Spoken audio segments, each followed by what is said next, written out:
वंदनीय माताओं एवं सुहृद भक्तवृंद, आपका स्वागत है आश्रम के सत्संग भवन में। गत रविवार को चर्चा जहां समाप्त हुई थी, वहां से सूत्र लेकर थोड़ा आगे विचार करने का प्रयास करेंगे।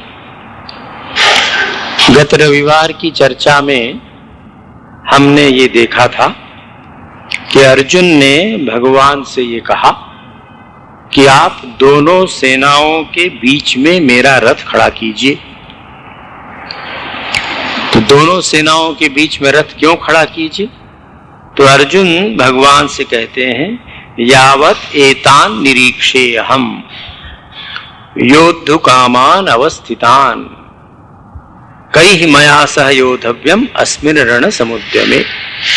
तो अर्जुन की इस मानसिकता को समझ लेना बहुत आवश्यक है। अर्जुन भगवान से कह रहे हैं कि आप दोनों सेनाओं के बीच में मेरा रथ इसलिए खड़ा कीजिए कि जिससे मैं युद्ध की इच्छा से यहाँ समवेत हुए जमा हुए लोगों को देख लूं और ये देखूं कि मुझे किसके साथ युद्ध करना उचित है। अर्जुन युद्ध के विषय में संदेह नहीं कर रहे हैं। ये प्रथम अध्याय का 22वां श्लोक है। 23वें श्लोक में अर्जुन कह रहे हैं, योत्समानान अवेक्षेऽहम् ये एते अत्र समागताः धार्तराष्ट्रस्य दुर्बुद्धे युद्धे प्रिय चिकीर्षवः। इस दुष्ट बुद्धि धृतराष्ट्र के पुत्रों का कल्याण चाहने वाले प्रिय चिकीर्षवः, उनका भला चाहने वाले जो लोग हैं उनको मैं जरा देख लूं। अब ये देखिए, अर्जुन के मन में अभी तक कोई संदेह नहीं। शंख बज चुके, शंख जब बजाए गए तो भगवान ने पांचजन्य बजाया, तो अर्जुन ने भी अपना शंख बजाया, स्वीकृति दी कि हम युद्ध के लिए तैयार हैं, हम तुम्हारी चुनौती स्वीकार करते हैं। अभी तक अर्जुन के मन में कहीं कोई संदेह नहीं आया। बहुत पूर्व से अर्जुन के मन में इच्छा है, क्षत्रिय कुल में जन्म हुआ था तो जीवन भर क्षात्र धर्म की शिक्षा मिली थी, युद्ध करने की शिक्षा मिली थी। महाभारत के युद्ध में आने के पूर्व भी अर्जुन ने और कई युद्ध किए थे, कई लोगों का वध किया था, तो अर्जुन के मन में कोई संदेह नहीं। इसी प्रकार हम जब अपने जीवन की ओर दृष्टि डालते हैं तो ये देखते हैं कि हमारे बड़े बड़े निश्चय जब तक वस्तु स्थिति उपस्थित नहीं होती है, प्रत्यक्ष प्रसंग नहीं आता है, तब तक हमारे मन में कोई संदेह नहीं रहता और हम लोग तैयार हैं ऐसा लगता है। जीवन के अनुभवों से देखिए, जब अधिकांश लोग कहते हैं अरे समय आएगा तो देख लेंगे, मौका आएगा तो देख लेंगे, हमको कोई आसक्ति नहीं है, हमारे घर से, परिवार से, धन से, संपत्ति से कोई आसक्ति नहीं है, चाहे जब छोड़ सकते हैं। तो जब तक परिस्थितियां नहीं आई हैं तब तक इस प्रकार लगता रहता है। अर्जुन ने अपने मन की पूरी तैयारी समझ ली थी कि मैं युद्ध करने को तैयार हूं और इन अन्यायियों का मुझे विनाश करना है। किंतु ज्यों ही अर्जुन ने उन दोनों सेनाओं में, अपने पक्ष की सेना में और विपक्षी की सेना में, अपने संबंधियों को, रिश्तेदारों को देखा, प्रत्यक्ष रूप से देखा, तो अर्जुन का यह निश्चय डगमगा गया। अर्जुन भीतर से हिल गया। क्यों हिल गया? स्वजन संबंधियों के प्रति उसके मन में मोह आ गया। अर्जुन के मन में यह प्रश्न नहीं था कि युद्ध अच्छा है या बुरा है। अर्जुन के मन में यह संदेह नहीं था कि हिंसा अच्छी है या अहिंसा अच्छी है। क्षात्र धर्म के अनुसार उसका तो निश्चय था कि जो मेरे शत्रु हैं, मेरे न्यायपूर्ण अधिकारों का विरोध कर रहे हैं, मैं उनके विरुद्ध युद्ध करूंगा। ये निश्चय लेकर युद्ध भूमि में आए। युद्ध भूमि में आकर हाथ में धनुष लेकर धनुरुद्यम पांडव तैयार हो गए, शंख बजाया। किंतु ज्यों ही प्रत्यक्ष उन संबंधियों, रिश्तेदारों को देखा तो अर्जुन के मन में मोह आ गया। यहां जीवन का एक बहुत बड़ा सत्य है, एक मनोवैज्ञानिक सत्य है जिस पर हमें विचार करना है। और वो सत्य ये है कि जीवन में जब परीक्षा की घड़ी आती है संकट की घड़ी आती है तो हमारे अंतरतम में भीतर के भीतर जो कामनाएं, इच्छाएं, दुर्बलताएं, वासनाएं छिपी होती हैं वो प्रकट होती। उसका दूसरा भी पक्ष है, संकट की घड़ी में हमारी शक्ति भी प्रकट होती है, किंतु शक्ति के प्रागट्य के लिए कृष्ण जैसे गुरु की आवश्यकता होती है। सामान्य परिस्थितियों में सामान्य व्यक्ति के लिए उसके अंतःकरण की दुर्बलताएं ही संकट और प्रलोभन की घड़ी में प्रकट हो जाती, जो उसकी स्वयं की शक्ति के बाहर होता है। ये कैसे होता है? आइए महाभारत प्रतीक है, भीतर देखें। हमारे भीतर जो संग्राम चल रहा है, इस संग्राम के संबंध में भी जब हम विचार करके देखें, जब स्वजन संबंधियों का प्रश्न आता है तब कैसी हमारी दुर्बलताएं आती हैं और कैसे हम इन शत्रुओं के अधीन हो जाते हैं। दुर्योधन लोभ इसका प्रतीक है, अहंकार भी है, लोभ का प्रतीक है। एक व्यक्ति सरकारी नौकरी करता है, किसी ऐसे पद में है जिसके हाथ में बहुत से अधिकार हैं, लाइसेंस परमिट देने के, एक्सपोर्ट इंपोर्ट के बहुत से अधिकार हैं, बड़ी निष्ठा से काम करता है। उस व्यक्ति की प्रतिष्ठा है कि वो कभी घूस नहीं लेता है, अन्याय नहीं करता है, पैसे लेकर काम नहीं करता है। और जब जब ऐसे प्रसंग उसके जीवन में आए हैं कि जब दूसरों से संबंध है तो लोगों ने उनको पैसे देकर प्रलुब्ध करके लुभाने का प्रयास किया, वो व्यक्ति कभी विचलित नहीं हुआ, बड़ी निष्ठा से काम करता रहा। आज ये प्रश्न आया है कि अपने लड़के को मेडिकल कॉलेज में भर्ती करना है। मेडिकल कॉलेज वाले कहते हैं कि हम 10 लाख का डोनेशन लेंगे तब तुम्हारे लड़के को भर्ती करेंगे। परीक्षा में, मेडिकल परीक्षा में पास नहीं हो पाया है, मेरा पुत्र, मेरा स्वजन है। अब परीक्षा की घड़ी आई, दृष्ट्वा इमं स्वजनम कृष्ण, अर्जुन कह रहा है इन स्वजनों को देखकर। अब इस व्यक्ति के सामने एक प्रश्न आया है। बहुत से ऐसे उद्योगपति हैं जो उसके इशारे मात्र से उसको 10 लाख रुपए दे सकते हैं, यदि वो थोड़ा सा उनका पक्ष ले ले, उनका थोड़ा काम कर दे, अनुचित उपायों से कर दे। आज तक ये व्यक्ति नहीं करता रहा, किंतु जब प्रत्यक्ष ये प्रश्न आया कि मेरे लड़के को भर्ती करना है और ये 10 लाख रुपए मुझे मिल जाएंगे, तो उसके मन में संदेह आता है, फिर ये निश्चय आता है कि संसार के सभी लोग करते हैं, इसमें क्या बुरा है। और आज तक मैंने निष्पक्ष भाव से काम किया है, फिर मैं अपने लिए नहीं कर रहा हूं। मेरा लड़का पढ़ लिख कर डॉक्टर बनेगा तो समाज की ही सेवा करेगा, समाज का कल्याण करेगा। ऐसे ऐसे तर्क हमारे मन में आते हैं। अर्जुन के मन में ये प्रश्न बिल्कुल नहीं है कि युद्ध अच्छा है या बुरा है, हिंसा अच्छी है या अहिंसा बुरी है।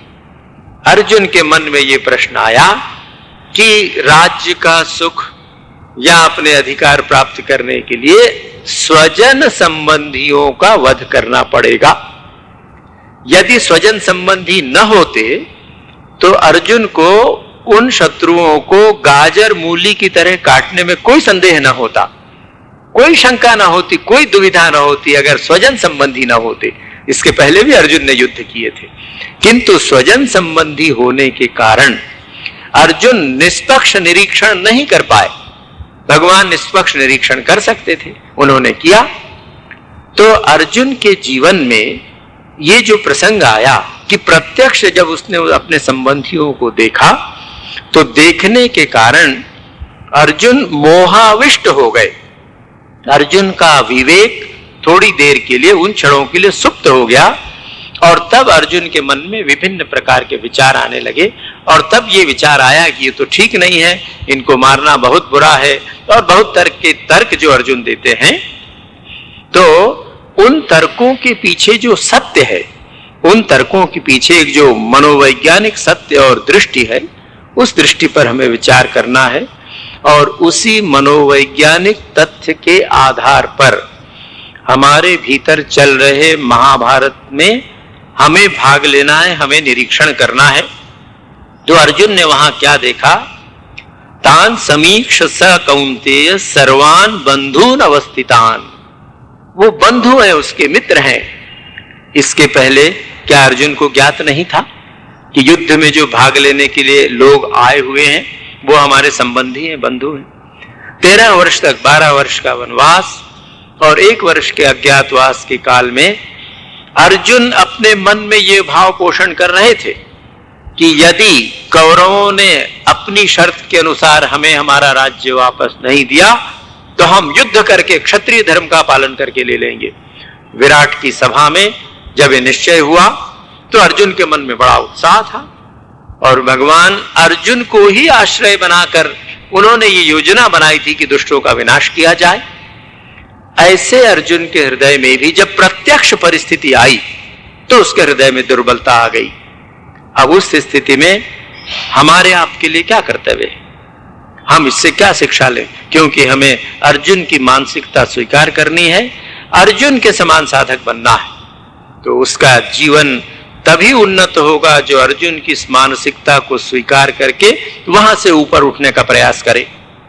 तो आइए ये देखें, जिस प्रकार अर्जुन ने अपना निश्चय तो किया था किंतु उसकी परीक्षा की घड़ी नहीं आई थी।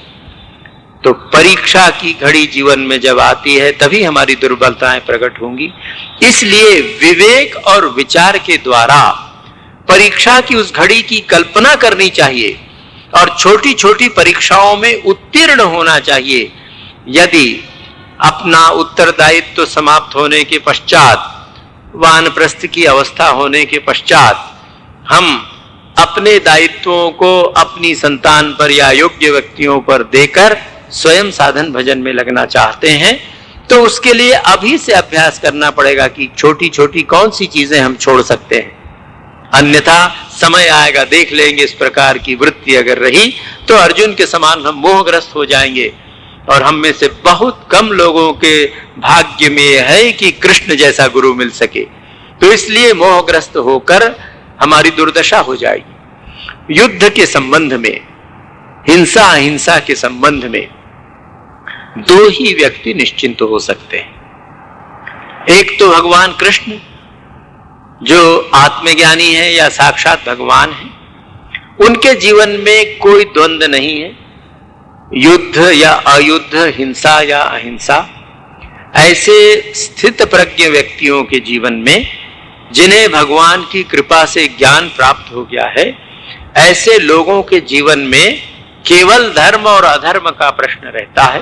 वो ये जानते हैं कि यदि धर्म की स्थापना युद्ध के माध्यम से हो रही हो तो वो भी प्रकृति का एक अंश है, वो अच्छा है ना बुरा है, वो यथार्थ है।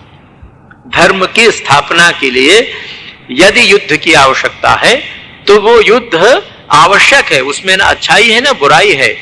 प्रकृति की व्यवस्था में धर्म की स्थापना के लिए वो एक तथ्य है जो उस समय आवश्यक है, इसलिए उनके मन में कोई द्वंद्व उत्पन्न नहीं होता है। दूसरा, दुर्बुद्धि दुर्योधन जैसा व्यक्ति जिसने ये निश्चय कर लिया है कि मुझे अपने अधिकार को, अपने भोगों की सुविधाओं को प्राप्त करना है, उचित अनुचित किसी उपाय से हो, अपने सगे संबंधियों की हत्या करके उनका रक्त बहाकर भी यदि मुझे वो वस्तु मिल रही हो तो मैं अवश्य उसे प्राप्त करूंगा।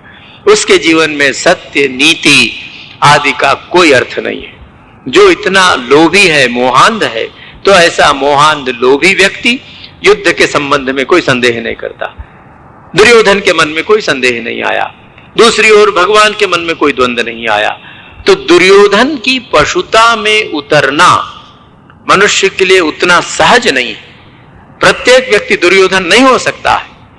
मनुष्य के भीतर बैठा हुआ परमात्मा उसको इतना धिक्कारता है कि किसी न किसी क्षण में उसका विवेक भीतर से उसको दंशित करता है, दंश देता है। जैसे सर्प का दंश होता है या बिच्छू का दंश होता है, दुष्टता में व्यक्ति जब डूबना चाहता है तो कहीं ना कहीं उसके विवेक का दंश उसको काटता है और वो अधिक दिनों तक दुर्योधन की स्थिति में नहीं रह सकता।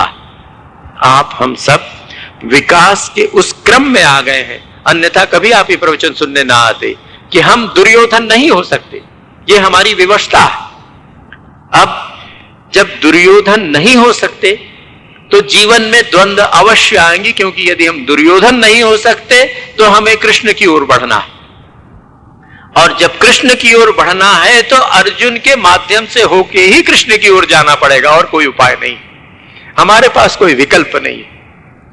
तो दुर्योधन होने का प्रयास करने की आवश्यकता नहीं होती है। जीवन की बहुत सी वृत्तियां जो प्रारंभिक प्रवचनों में आपके सामने रखी गई, धृतराष्ट्र, शकुनी, दुशासन आदि, इन सारी वृत्तियों से हम परिचित हैं और परिचित होकर इस निश्चय पर आए हैं कि इन वृत्तियों के सहयोग से, छल से, कपट से, धूर्तता से, मोह से, लोभ से, अभिमान से जीवन में शांति नहीं मिल सकती, जीवन की उन्नति नहीं हो सकती।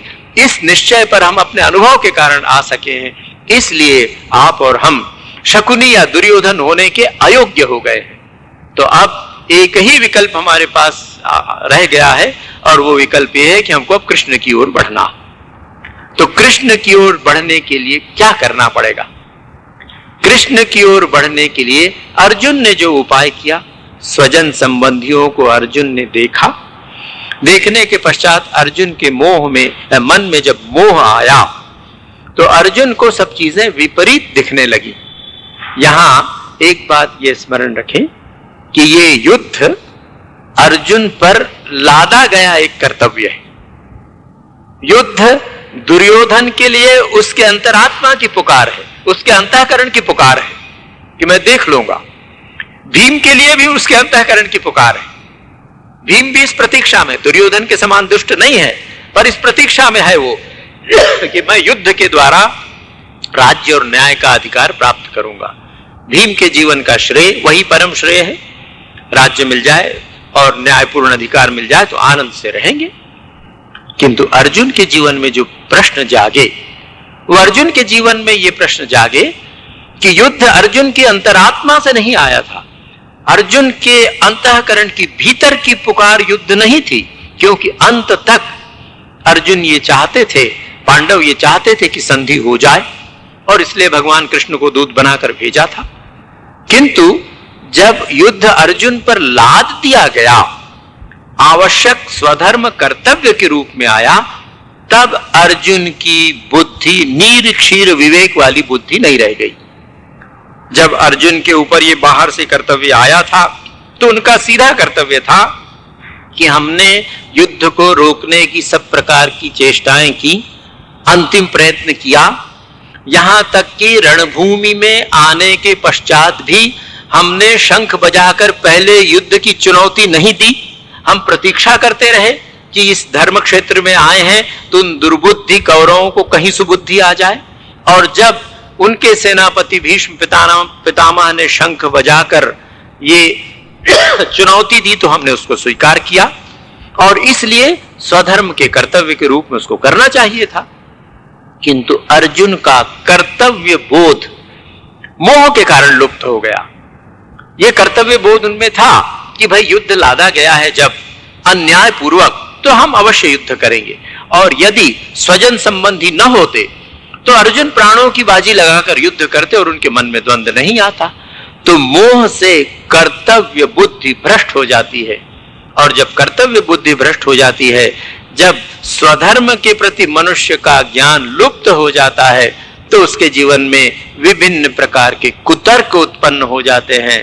तब वो इसमें से पलायन करना चाहता है, बचना चाहता है। अर्जुन के मन में ये प्रश्न नहीं है कि हिंसा अच्छी है या अहिंसा अच्छी है, कभी उनके जीवन में प्रश्न नहीं आया। अर्जुन इसलिए उन स्वजन संबंधियों का वध नहीं करना चाहते कि हिंसा बुरी बात है, वो उनका वध इसलिए नहीं करना चाहते कि वो स्वजन संबंधी हैं। यदि स्वजन संबंधी न हो तो इंद्र का वध करने में भी अर्जुन को कोई संकोच नहीं है। उनके जीवन में हिंसा अहिंसा का प्रश्न नहीं है। उनके जीवन में ये जो कर्तव्य च्युति आई, मोह के कारण स्वधर्म से हिल जाने की जो वृत्ति अर्जुन के मन में आई, उसका परिणाम क्या हुआ? उसका परिणाम ये हुआ कि मानवीय स्वभाव की कुछ दुर्बलताओं की ओर हम ध्यान दें, क्योंकि महाभारत में इसी का वर्णन बड़ा स्पष्ट है और साधना में ये बड़ा सहायक होता है। मनुष्य के हृदय में जब दुर्बलताएं आती हैं तो ये मानवीय स्वभाव है, आपका मेरा सबका। एकांत में आप विचार करें, अभी आपको अपने जीवन की कई घटनाएं ऐसी स्मरण हो जाएंगी। जब हमारे हृदय में दुर्बलताएं आती हैं तो उन दुर्बलताओं को हम कोई ऊंचा नाम देकर, दिव्य नाम देकर, ईश्वर से जोड़कर ढकना चाहते हैं। मनोविज्ञान के लोग इसको कैमोफ्लेजिंग कहते हैं, उसको छिपा देना कहते हैं। कैसे छिपा देना कहते हैं? मेरे मन में लोभ तो है, पर यदि किसी को ये पता लगे कि भाई अरे ये सब घर द्वार छोड़ने वाले भी अपने मन में लोभ करते हैं, ये तो ठीक बात नहीं है। तो अब इस लोभ की वृत्ति को मैं ऐसा मुलम्मा चढ़ा देना चाहता हूं कि वो नैतिकता की भाषा में आ जाए, वो समाज में स्वीकृत हो जाए, कुछ दिव्य रूप से स्वीकृत हो जाए। कैसे स्वीकृत हो जाए? अरे भाई हमको मंदिर का रंग कराना है, पेंटिंग करानी, 2 लाख रुपए की आवश्यकता है। किसी मित्र ने आकर कहा कि महाराज मैं 2 लाख रुपए आपको दे सकता हूं, पर निवेदन यह है कि नगद दूंगा और नाम मत बताइए। तो अनुचित उपाय हो गया। आश्रम का नियम है कि हम जो भी दान लेते हैं वो प्रत्यक्ष रूप से लेते हैं, अनुचित उपाय से नहीं लेते हैं।